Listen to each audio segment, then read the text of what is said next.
Coming to you live from downtown Detroit, this is Benzinga's PreMarket Prep with your host, Joel Elconin. This is a volatile puppy here, isn't it? And Dennis Dick. I've bid a penny. I will buy the stock for a penny.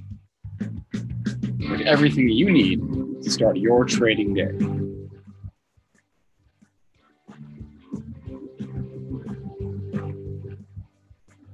Good morning, everybody. Welcome to this Wednesday edition of Benzinga's Pre-Market Prep. Spencer Israel, as always, here with Joel Elconin and Dennis Dick. A lot of news today to discuss, actually. We, of course, have the hurricane expected to make landfall today in the Gulf. Not sure if that trade was really there yesterday, but we'll talk about it if it is this morning. We have NIO, which is China's Tesla.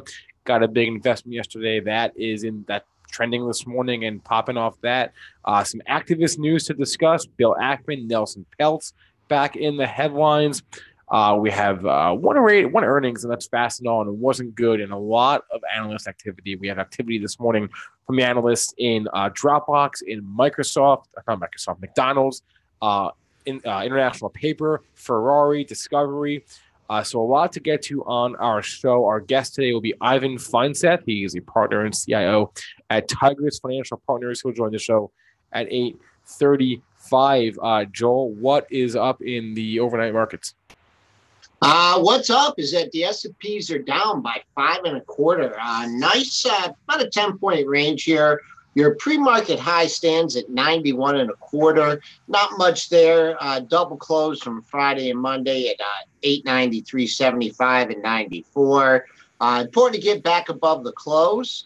Coming on the downside, yesterday's low was way down at 74.50. Monday's low at 66. So looks like we got some levels to test on the downside here. Crude down 9 cents at 74.87. Finding some resistance here at 75. 528 was your high yesterday. 508 so far your high today.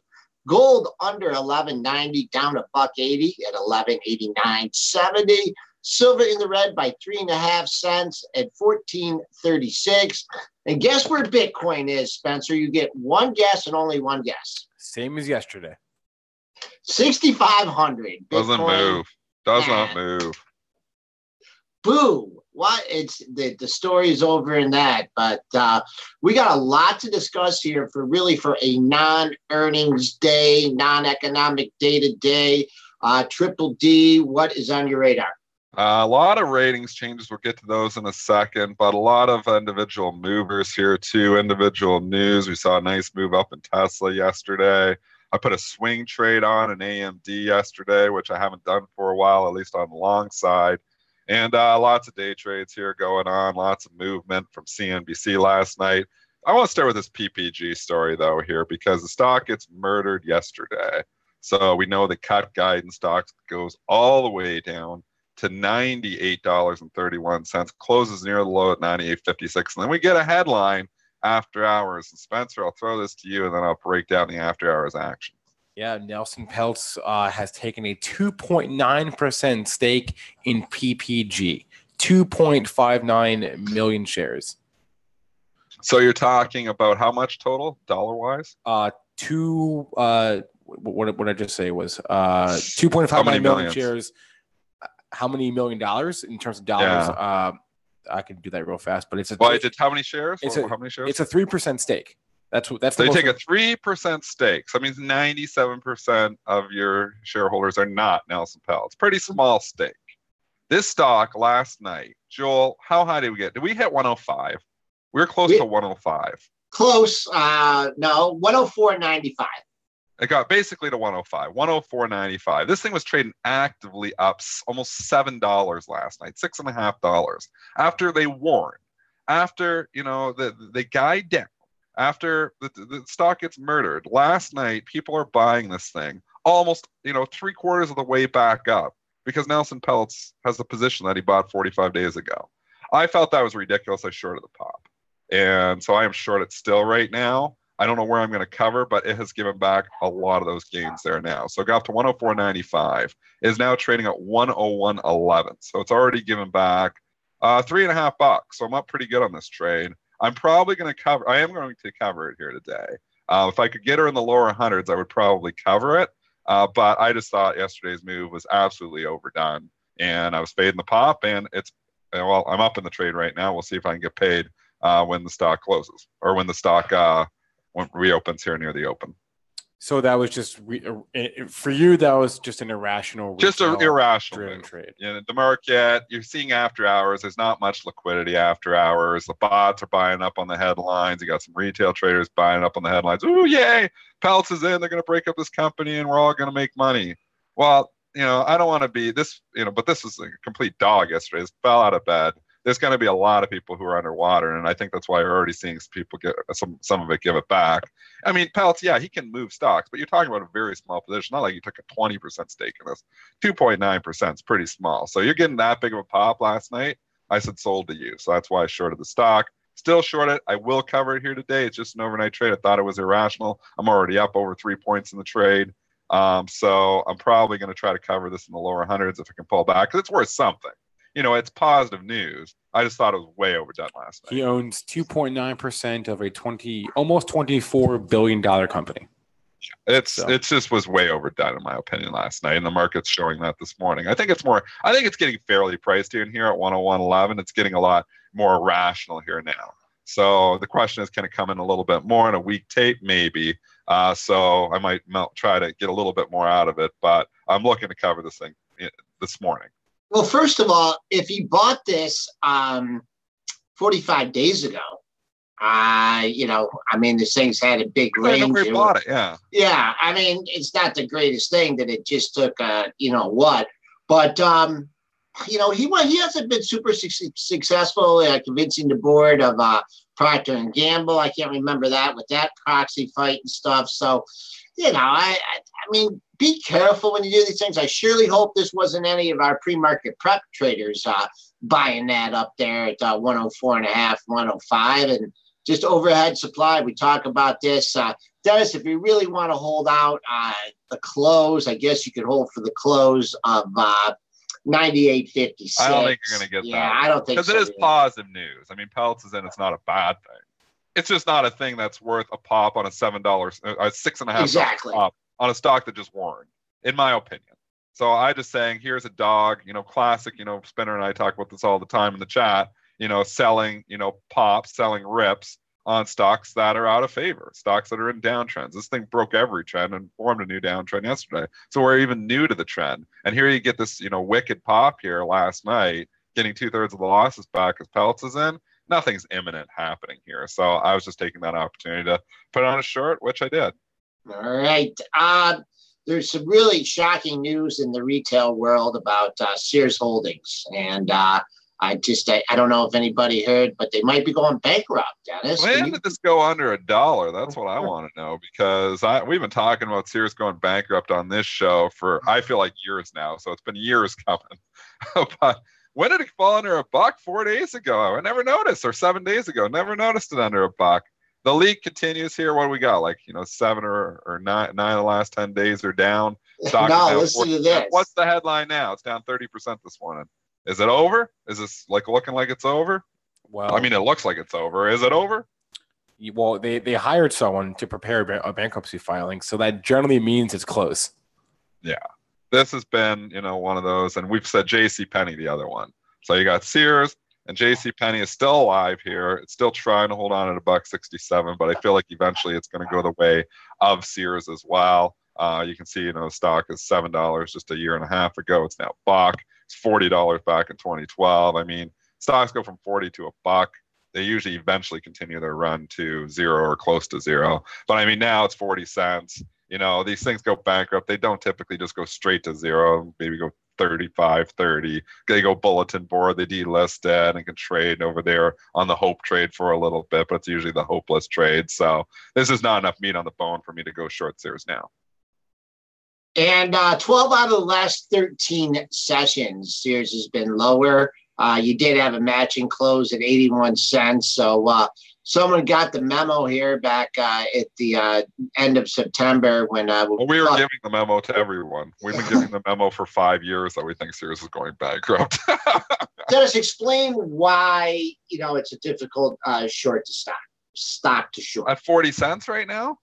Well, and in What if general, all of a sudden they get some financing, or what if there's just a million reasons why, okay, it's going bankruptcy. You think, why not short at 41? Well, first, what's the cost? First of all, what's the cost? There you go. I've met before. Is there, expenses? Oh, before, yeah. It's the cost to borrow, and sometimes that can be significant on some of these stocks. If everybody thinks it's going bankrupt, it can be very expensive. Sometimes it can be very even difficult to locate the stock. I haven't been an avid seer. I've been saying, I don't like the stock, and I've been thinking it's going to zero, but I haven't been playing it really at all. It's not one of those stocks that I trade actively. I'm not a big fan. Everybody knows I don't like trading stocks that are $1 or $1.50 or $2. I trade stocks that are typically, and more blue chip stocks. It's just my style. But that doesn't mean I can't have an opinion on it. And we've had an opinion on this for a long time. The stores are, the stock's just in trouble.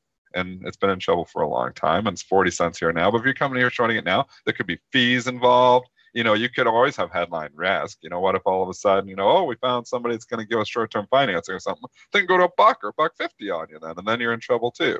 So just because the stock's going to bankrupt doesn't mean, this is a free 41 cents. I'm just going to short it today and collect. There's traders that will do that. And there's traders that can make some money doing that. You better watch the headlines, though, because you never know when you can get a rip.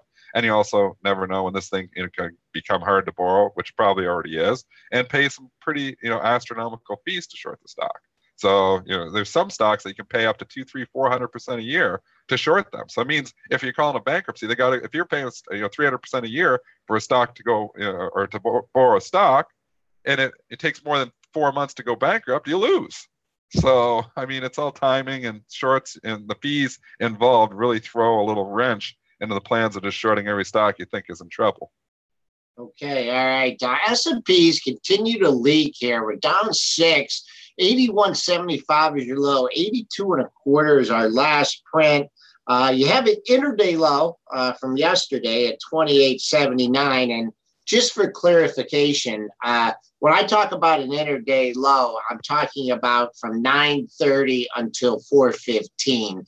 So a lot of times you see like the highs of the day, the actual high of the day that I use, a lot of times are in the after hours of pre-market sessions. So when I say intraday low, that's what I'm talking about. So, all right, we covered PPG here. We covered Sears. We had more. What do you got? What do you want to do, Spencer? Well, on the heels of the PPG Peltz thing, we had another activist back in the news yesterday. Bill Ackman has made his triumphant, his return. I don't know if he ever left, but Bill Ackman is in Starbucks now. Yesterday, he unveiled a 15.2 million share position that comes out to $900 million in Starbucks, and he sees the stock doubling over the next 3 years. Really? Sold to Ackman. That's what he said. I'll say sold to Ackman. So, and it got the big pop yesterday. This $60 level, I don't think Starbucks is doubling the next 3 years. And not that I have no long-term opinion on it here. Short term here though. We had a big pop there yesterday. It got right to that big resistance of 60 that it's failed at multiple times. You look at end of 2017, early 2018. Every time we sneak our head above 60, it's rejected. Yesterday got up not quite to 60 to 59.70, but quickly rejected here as well. So the Ackman pop fading these. Here it is once again. Fading these activists getting in the stock has been the play. It got the big pop. It popped $2 on the initial headline, and it gave it all back. So there is some plays there fading some of these activist moves, at least off the hop. There's just no way the stock is going to triple in a couple of years. Double. I think there's no way. Come on. They're going to. He doesn't have the best track record. We know that. We've talked about that before. A lot of these hedge fund managers. Let's say this. Some of these guys are underperforming the market, and they have a big edge because when they buy a stock and disclose it, the stock will pop 3-4% on it. So they're basically, when they buy a stock, they know they're already up 3% because once they disclose it, it's going to pop. So, they've got that edge, and they're still underperforming, some of these guys. So significantly underperforming. So just because there's some big hedge fund manager in there doesn't necessarily mean they're making the right call. They're just making calls. And some of these guys aren't that much smarter than me, you, and our chat. So personally, I think our chat's very smart. We make some very good calls from our chat, trading technically here. We have the advantage where we're smaller traders and we can get in and out a little bit more easily. That's the biggest trouble when you're the big hedge funds, And this isn't one of the reasons everybody asks me, why don't I launch a hedge fund? My edge has always been a little bit slower, so I can get in and out a little bit more easily. And I've been very consistent, made money for the last, every year for the last 19 years. But a big edge is, that you can move. It's easy to move 100 grand of stock in and out. It's easy to move 200 grand of stock in and out. It's not easy to move 200 million worth of stock in and out. You will move the price. So that's, and that's the edge maybe is gone then in that case, because you're going to have some price impact involved. But, that's the difficulty here, is that these guys, once it starts going south, they can't just quickly liquidate. It could cost them 3-4% to liquidate because their position is so large. So that's why I think sometimes when you're going with these guys, sometimes, sometimes. You got to live with the results. I would say, in Peltz's case here, he ain't getting no pop-up. He's stuck on that. And, I would say, over the long run, I think, and not doing it on the initial thing, Mr. Buffett has made some pretty good calls and a lot of stocks. I'm not saying you should jump out and buy it when he discloses something, but, he's made, his track record speaks for himself. Yeah. But as far as like chasing Ackman or Peltz, or like, you just don't hear from? Like, where's Carl Icahn? Yeah, what's Uncle Carl doing? He's quiet. Uncle Carl's been quiet. I hope he's okay. I hope he's healthy. He's because he's getting old.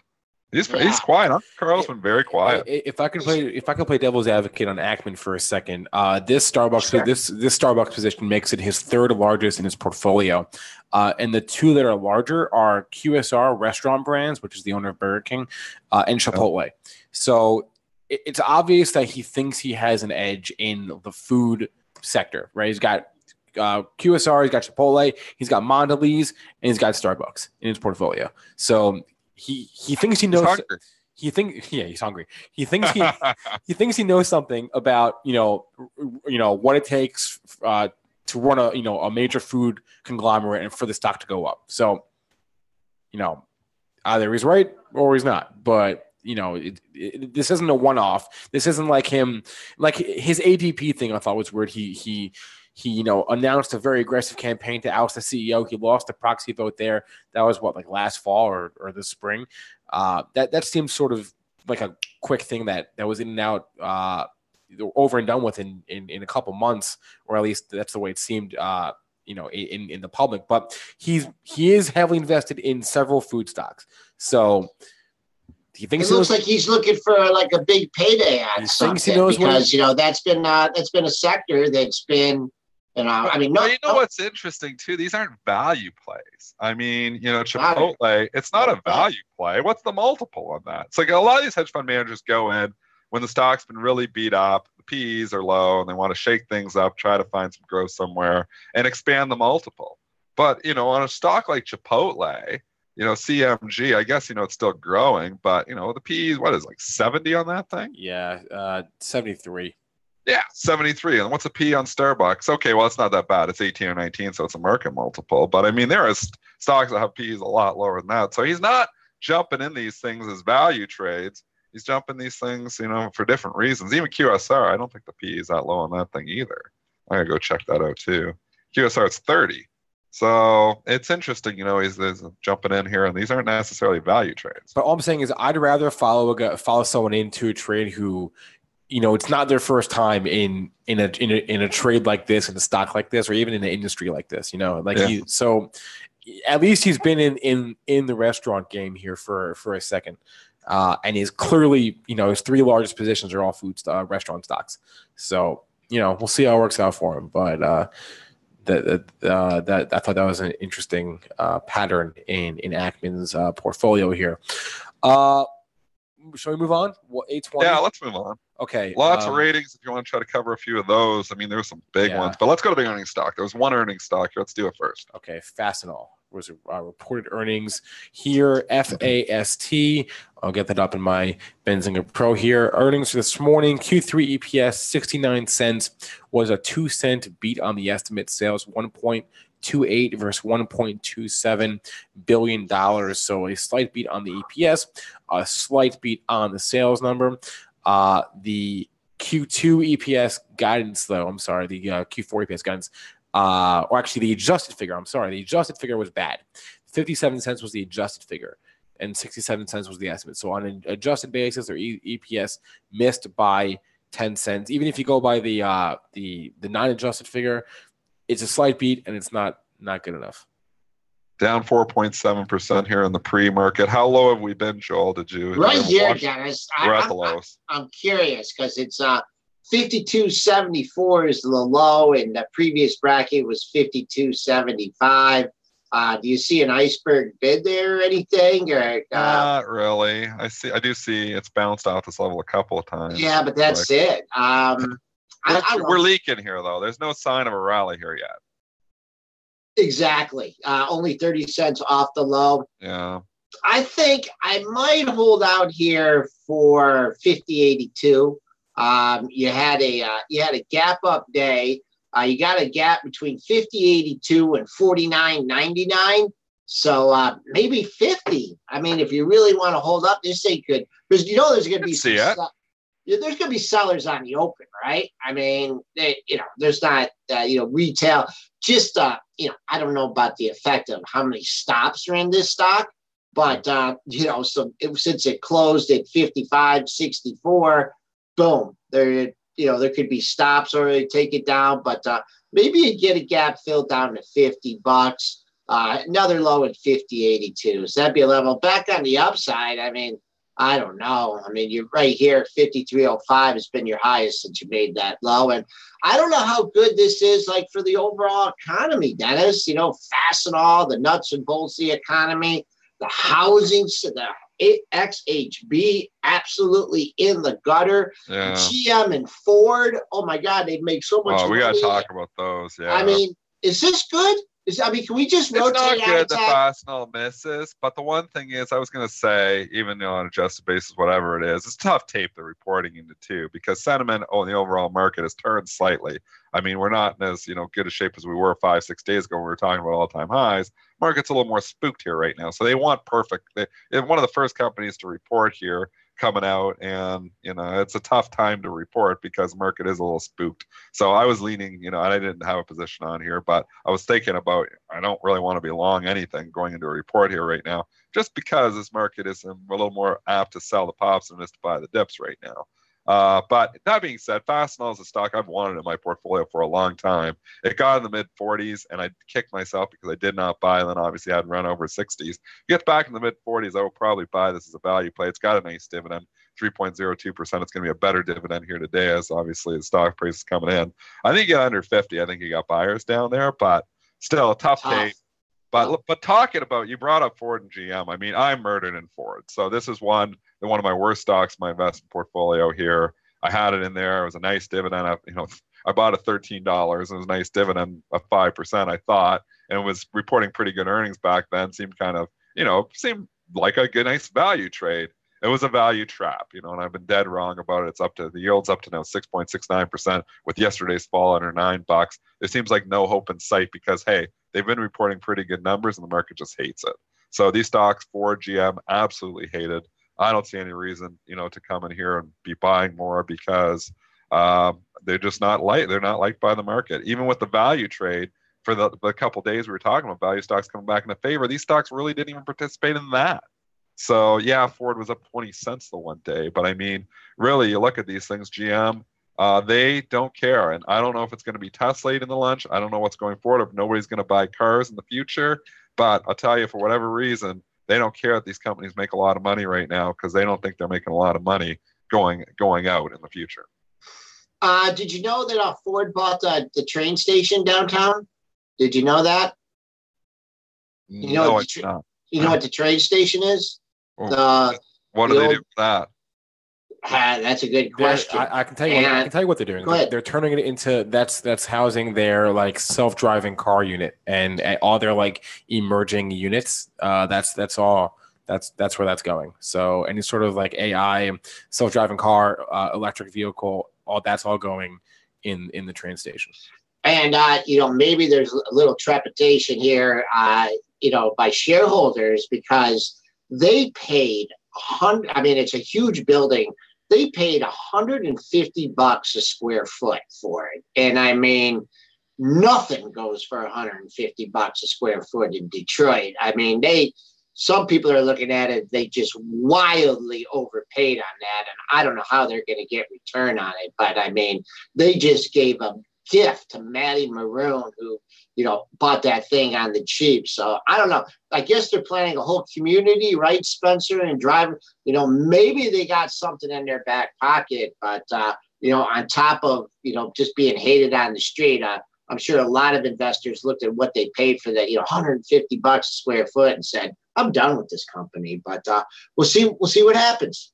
Wasn't it Gene who was making the argument that people aren't going to drive as many cars in the future because with autonomous cars driving, they'll just call up for the car to show up, right? And you'll be able to rent car, you'll be able to do different things. There's going to be a lot more just driving services because of the autonomous car revelation.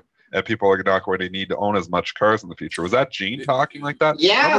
I think it was Gene, because we sat down with it, and I think Gene has actually been on our show talking like that too. And I mean, that argument makes some sense too. If you think about it, if every car is going to drive itself, maybe you don't, you just have driving services and you don't need to buy cars as much anymore because these driving services are just going to show up and take you to where you want to go. You don't need the drivers and you don't have to pay a driver, so you'll be able to do it cheaper with autonomous cars. So autonomous car revelation could change a lot of things. But Dennis, think about it like this. There's a difference between usage and ownership.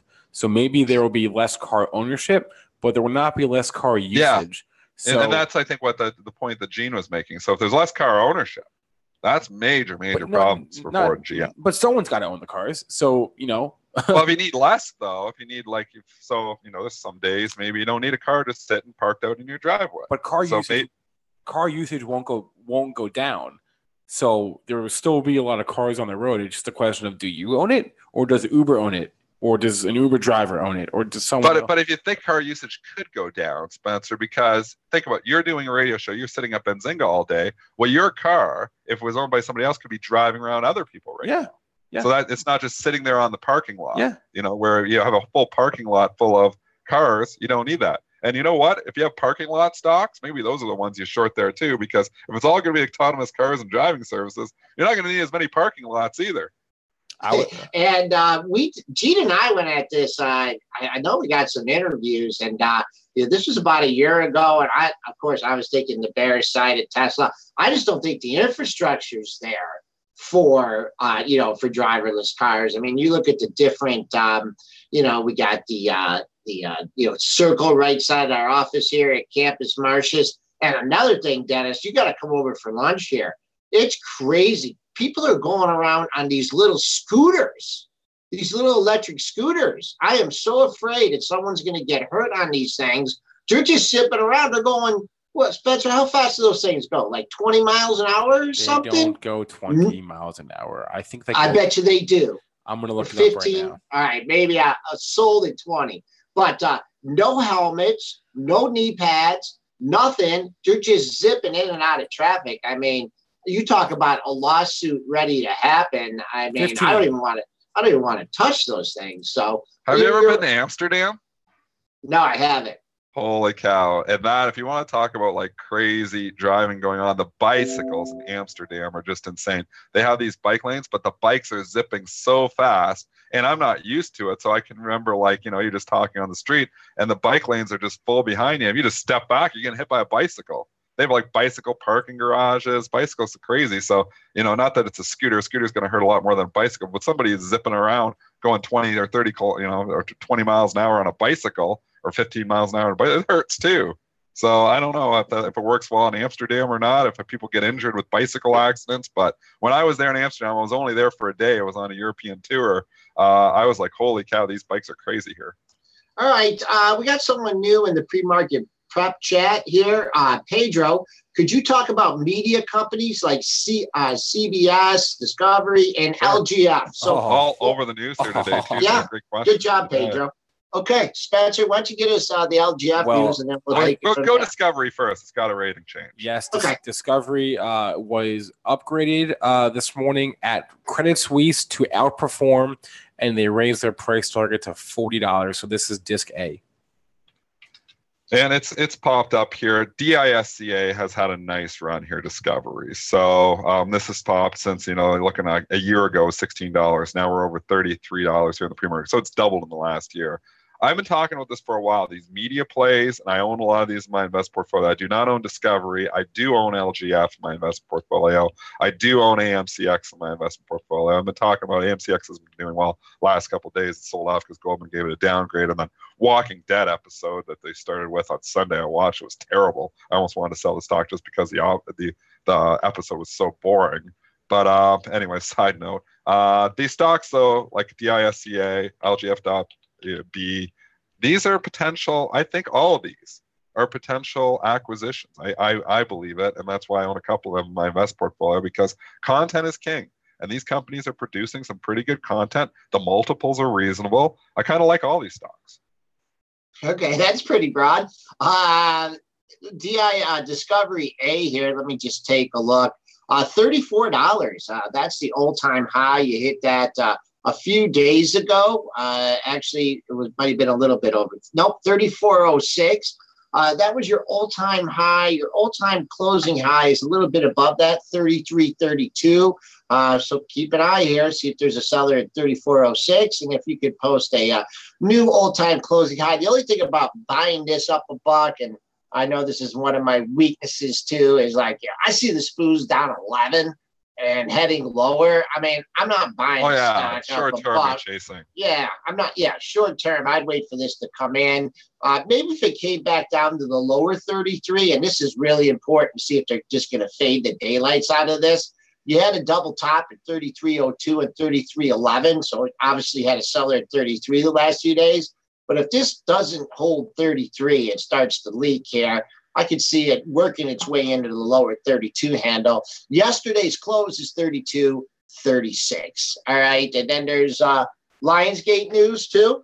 Well, CEO on Fast Money last night, and we know when they get on Fast Money, they just get excited sometimes. The stock is up 8% because the CEO was interviewed on Fast Money last night. So I own Lionsgate in my investment portfolio, but I'm actually looking at it here more from a fade the pop here, because this pop pretty ridiculous. I mean, pop up right into all these highs and 25. LGF.A, it's up 70% because the CEO is on CNBC Fast Money and apparently he bought some stock. I mean, I don't know. I think the pop's a little bit overdone in the short term. Long term, I still like this company here. So long term, still like it. Short term, I think it's a pop to fade. Yeah, and you are opening into some resistance here. Keep an eye on the $24 level. Two highs at $23.91 and $23.93. So if you really think it's just going to get going off this upgrade, boom, it's going to open up at 24, go 24.25, 24.5.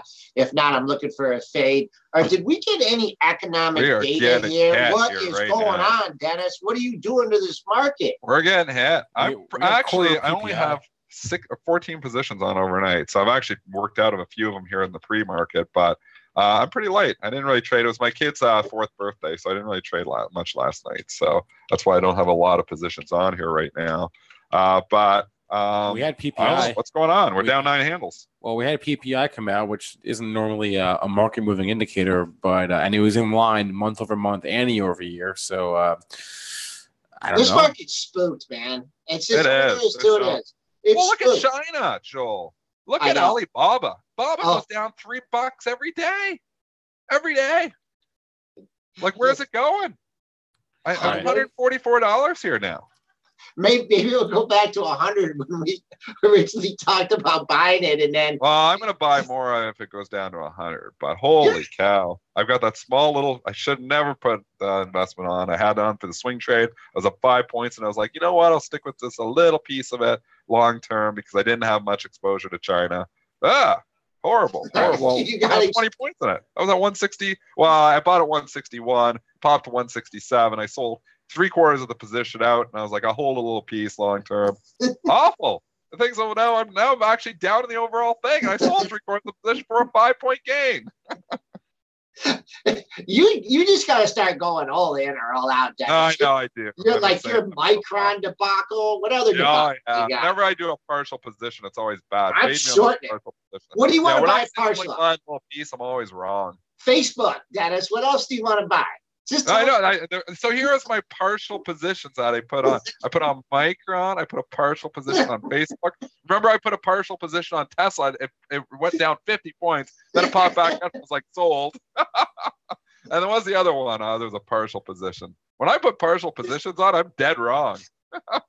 Well, we can ask our guest about all this coming up here in a second. So Ivan Feinseth will join us. He is the partner and CIO at Tigress Financial Partners. We'll be right back, and we're going to ask him about China and about how this market seems to be spooked. We'll be right back.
All right, and we are back now with Ivan Feinseth, partner and CIO at Tigress Financial Partners. Ivan, how is it going this morning?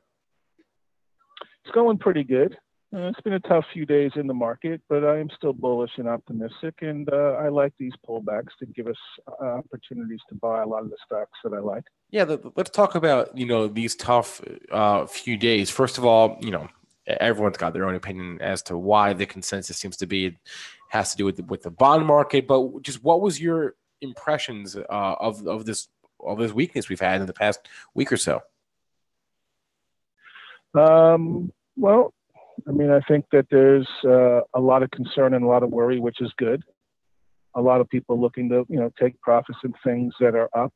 However, I think the market has a long way to go. I think the positive fundamental narrative that is driving the market, the positive momentum from the tax cuts, record 50-year low unemployment, and record corporate results will continue for some time and continue to drive the market higher. What we have been in an interest rate, such an incredibly low interest rate environment for so long, to see rates go up even a little bit, I guess, is disturbing. But I think that the fact, even Fed Chair Powell and recently New York Fed Governor John Williams said that rising rates are a sign of a healthy economy. And I 100% agree with that. So the fact that the economy can handle rising rates and rates are increasing, which means that the demand for money is increasing because corporations are borrowing and investing. They are hiring people. That's why we have record low unemployment. They are investing in CapEx, especially migrating to the cloud. That's why companies like Amazon's Web Services and Microsoft and other cloud-related companies are doing well. We're on the line with Ivan Feinseth. He's a partner and CIO at Tigress Financial Partners. Kind of a two-part question here. Is there anything that would make you change, like technically or fundamentally, that would make you change your thesis that either we're in for an extended correction or a bear market? And also, if like a healthy economy, GM, Ford, the housing sector, there's a lot of things that don't look healthy to me. What's going to be the new leadership? I think the new leadership will be financials. They have really started to do better. And I think the ongoing leadership will remain tech and consumer discretion. Tech is the energy that the engine that drives the economy. It creates efficiency. It creates cost savings. It creates conveniences. All different aspects make things better. An improving economy helps banks. Positively sloped yield curve helps banks because people borrow, spend, invest. The thing that would cause concern or be an issue is if we started to get CEOs start to lower guidance in their corporate calls, or be more cautious, or start to say there are major concerns because of the tariffs that may hit. So we have seen consistent beats and increase in higher guidance so far since for almost a year and a half, but especially this year.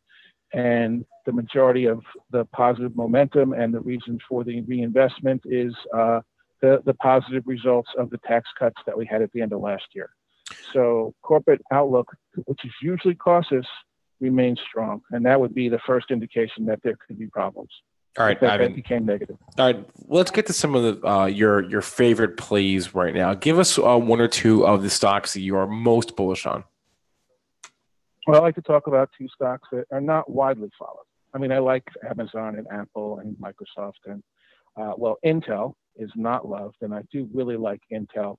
They are focusing on higher margin, higher priced server chips, and are not really caring about the lower priced, notebook or desktop chips. So most people don't like Intel. I like Intel. But another company that's not widely followed that does very well is Garmin. Garmin is doing very well. Garmin is one of the most innovative companies out there, and they are really killing it in the smart wearable market, where there's huge interest and huge growth because of the healthcare monitoring, fitness monitoring, communications monitoring. You can communicate a lot on your Garmin smartwatch. They have the Garmin Pay app. You can link credit cards to your watch and just wave it using the near field technology that exists in payment terminals in stores. Most people think that Garmin's business is making dashboard top navigators that nobody buys anymore because you have the functionality on your phone. That's not their real business. Real business is making avionics for airplanes, boat electronics, and they are a big player in the smart wearable market. They just got a contract to do the dashboard, the whole actually avionic system to the F-5 tactical strike and training fighter. Here's a company that makes intense airline, navigation systems for planes and boats that also brings that technology to your wrist. Another company that just continually does well and keeps expanding and innovating is Dolby Labs. Dolby does audio and video enhancement, which is being incorporated more in the production of movies with Dolby Atmos sound. They continue to roll out the Dolby theaters. So these are two not widely followed companies, but somewhat known names that I think have significant upside. With Garmin, you're not concerned at all that a bigger fish like Apple could potentially come in and just take their business? Well, I think the more notoriety that the Apple Watch gets, the more interest it brings into the smart wearable market, and Garmin benefits from it. It's not a zero-sum game. It's a growing sector and a growing industry. And the number of people wearing smartwatches is minuscule. And there's interest in the fitness functionality. There's interest in the healthcare functionality. Garmin has partnered with University of Kansas Medical Center to study sleep apnea, which their watches have sleep monitors. And the third leg of the stool in good health is not only eating right and exercising, it's getting good sleep. People do not get good sleep. And also there's an epidemic of sleep apnea. And unfortunately, sleep apnea is caused by obesity, and obesity is caused by one factor of obesity is lack of good sleep. So there's a tremendous epidemic there. All right. Which has driven the success of a company called ResMed, which makes a lot of the sleep monitoring and sleep apnea equipment. What about stocks you maybe aren't so bullish on in the coming quarter or so? Well, the traditional food retailers, supermarkets like Kroger, continues to experience increasing competition from Amazon and Target and many other more sophisticated and focused retailers. So I've been negative on Kroger for some time. I've been negative on Sears. I've been negative on JCPenney. I'm also been negative on Walmart. I kind of have not been right there, but I believe that an improving economy does not help Walmart, because when the economy gets better and people have more money, I believe they tend to go up market, because I don't believe that Walmart is an aspirational shopping experience the way, let's say, that Nordstrom's is, as an example. Now, I know the average Walmart customer is not going to Nordstrom's, but they are going to Macy's, they are going to Target and other slightly better, more retailers with better brand equity. Joel, I think you're on mute. You got a question? Oh, yeah, I did.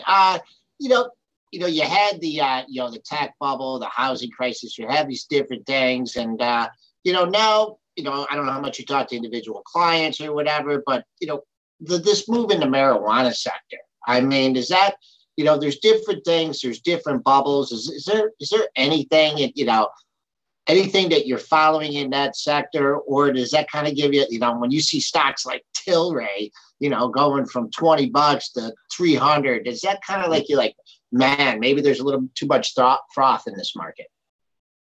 It's not a sector I focus on. I don't really believe in smoking marijuana or smoking at all. It is an area with a lot of interest because, the beverage companies, as an example, they want to make cannabis-based beverages. And again, you see, like we saw in the mid to late 90s with the internet stocks, there were not a lot of them, and everybody is interested in them. So you get a lot of money chasing a few names. And it is somewhat of a mania, and we've seen this before. A lot of people that chase companies that have good concepts, but a very high valuation usually ends in tears. So I really don't know enough about these stocks.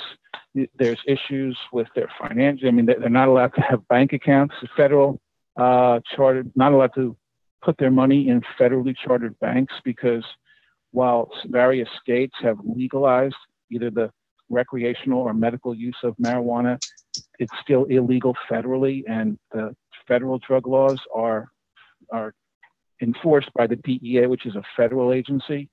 So there's a lot still that has to change, but there's a lot of interest in both the recreational and medical use of marijuana. So it's interesting, but it's not really something I know much about at this point to give you any real insight. All right. Sorry, I wish I did know, because there is obviously a lot of interest, but you got to be careful with valuations in these things where they just go crazy. All right, Ivan Feinseth has been on with us. He's bullish Garmin and Dolby. He is bearish Kroger and Walmart. Ivan, thanks so much for the time today, as always, and have a good one. Thank you. All right, 8:49 now, just about 8:50. Dennis, do we have any interesting imbalances this morning? Well, you had a merger. So just announced here, TransDigm, TDG is buying ESL, which is Esterline. All stock transaction, $4 billion. The price is $122.50 in cash. Both stocks are halted right now. That's why you're not seeing any trading action there. But obviously ESL is going off the board at $122.50. Big premium being paid. TDG is halted as well. We know when we see these big premiums paid, typically they will hit the acquirer. So I would not be surprised to see TDG actually get hit on this news. But let's see what happens. Thinner stock, $300 stock, but big merger here this morning. Dennis, did you see the price action here in TDG the last few days? Yeah, it's been straight down. Oh, yeah. What ESL? What's it been doing? Just kind of hanging out. Yeah. It doesn't look like anybody had the memo on this one. Well, maybe someone had the memo that TDG was going to way overpay for something. But that's just my opinion. They were going to, put a nice multiple on something because they hit the stock. You've seen stocks in the last few days get beat up too. So it could be market. I don't know. If I thought somebody had the memo, I think they would be buying ESL. So that's why I don't know. If you get like a $20, $30 pop in this TDG, everyone looking for the synergies, just be aware there's a lot of overhead supply in here. I mean, this thing, this is just a thing where, someone on October 3rd just said, I want out of this stock, however long they've held it. They were just a consistent seller almost from the opening bell every day. I mean, you did get a little bit over the high.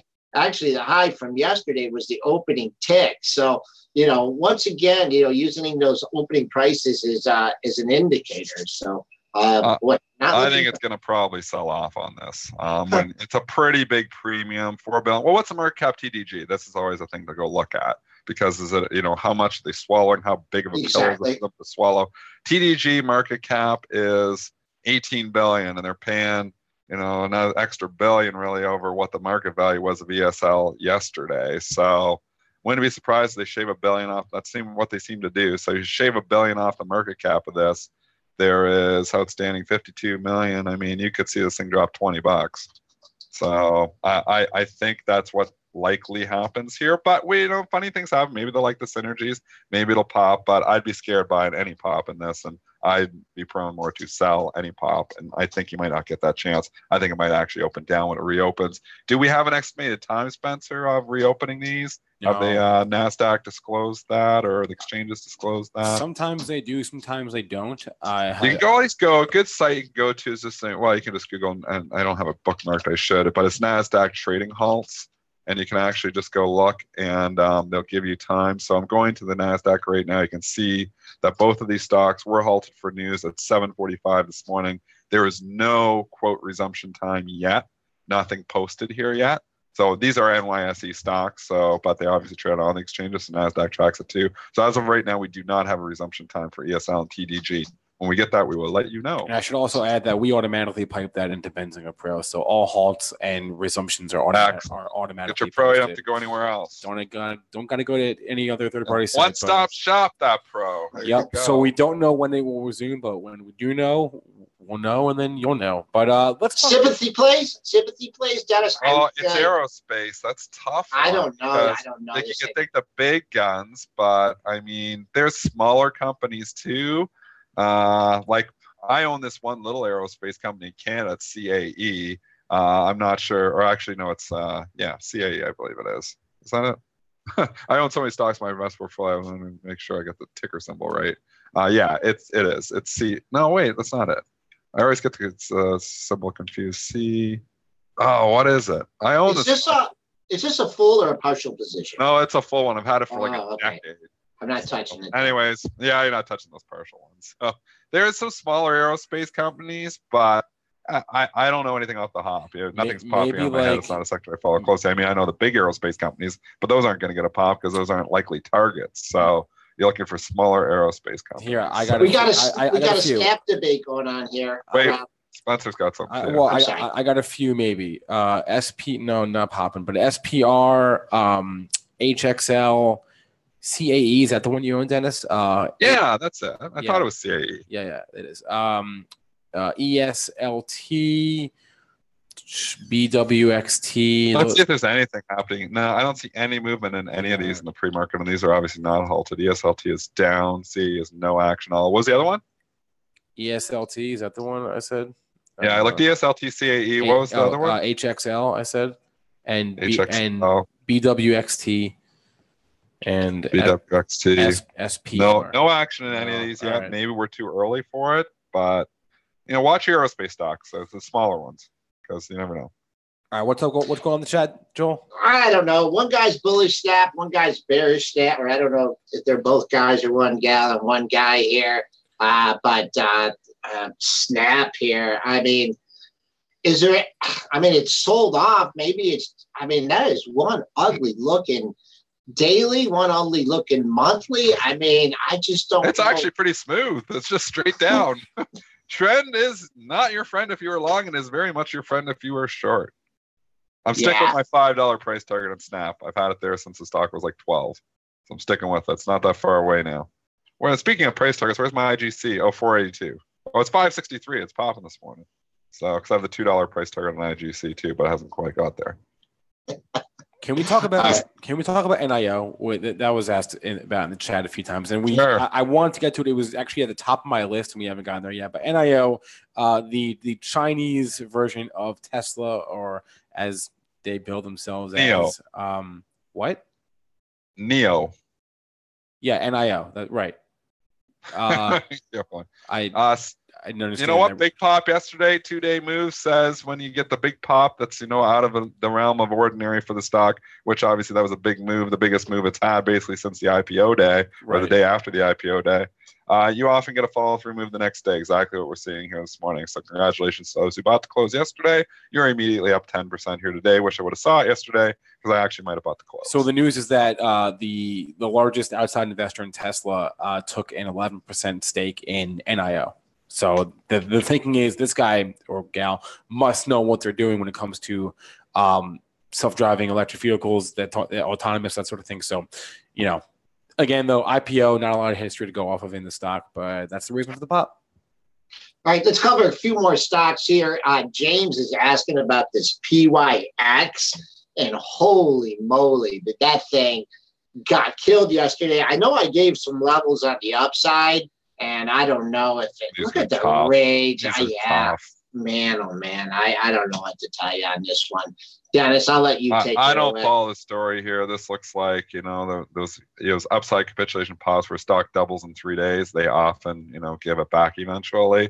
I don't know what the story is. I'm not following it, so I can't talk fundamentally here. I just say it's an ugly candle from yesterday. Will you find buyers in the lower 30s? Probably, because that's where it broke out from. So I would say $30 maybe you find some buyers here, but you got a lot of air. So air above, air below. This is the SOH trade for me at $38, which is sit on hands. Do not make a trade. And that's what I'm doing in it. Not trading it. Did Left do something in this yesterday?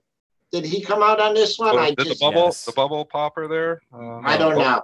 Maybe not. Left came out on Monday about it. CBS Aetna, lots of news breaking here right now. CBS Aetna gets antitrust approval here. Oh, okay. Being reported here right now by Bloomberg. I don't know if that's okay. Hey. TDG has resumed, and ESL they both resumed. So ESL is 121. TDG has not moved. No trades in TDG. We're just waiting here to see if there's going to be a trade. It's 346 to 354. I don't know. It's a big premium for it to pay. So anyway. Box. Were we talking about that on the pre-market show? Dropbox. Dropbox. Okay. Well, someone asked about Box, and boy, that had a real bad day yesterday. I'm not sure what the news was. I don't know. Maybe under this low here in 1942. Man, I don't see anything until 1753. So not sure what the news was, but not seeing a lot of support in that one.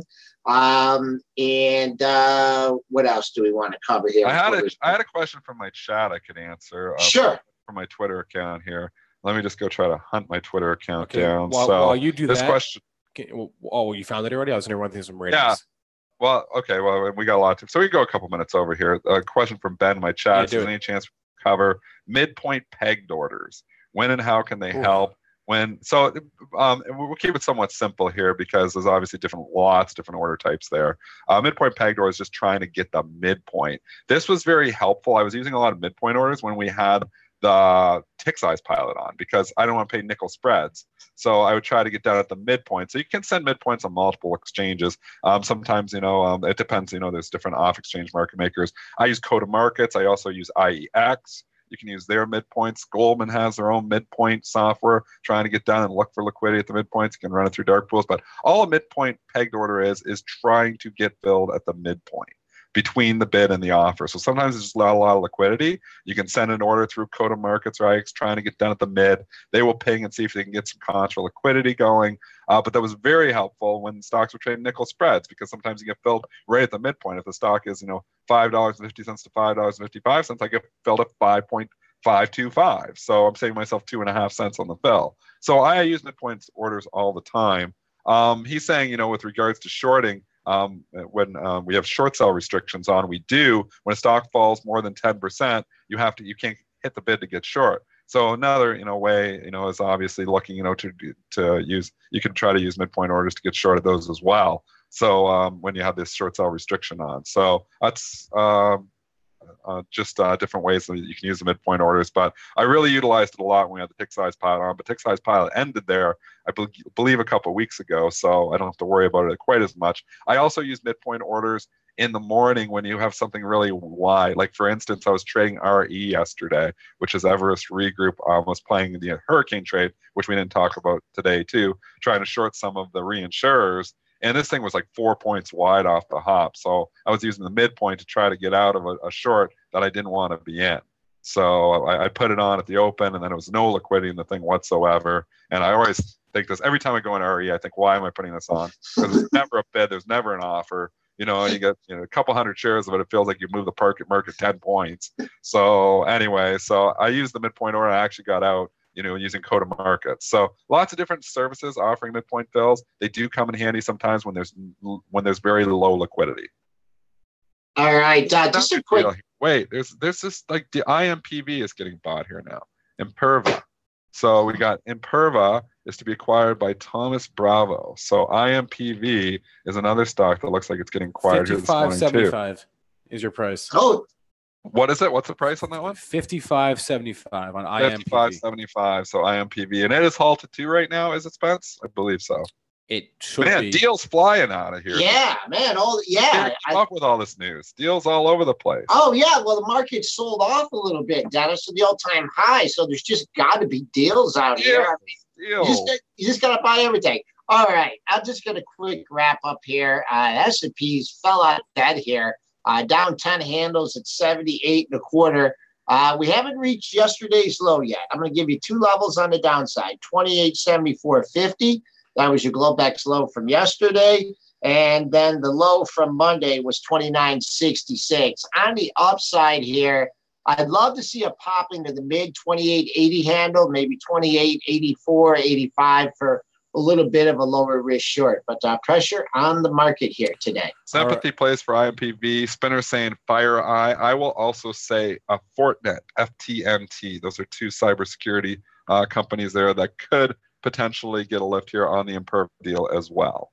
Maybe Cision as well. Yeah. Okay. So on that note, we're going to wrap it. That's our show for the day.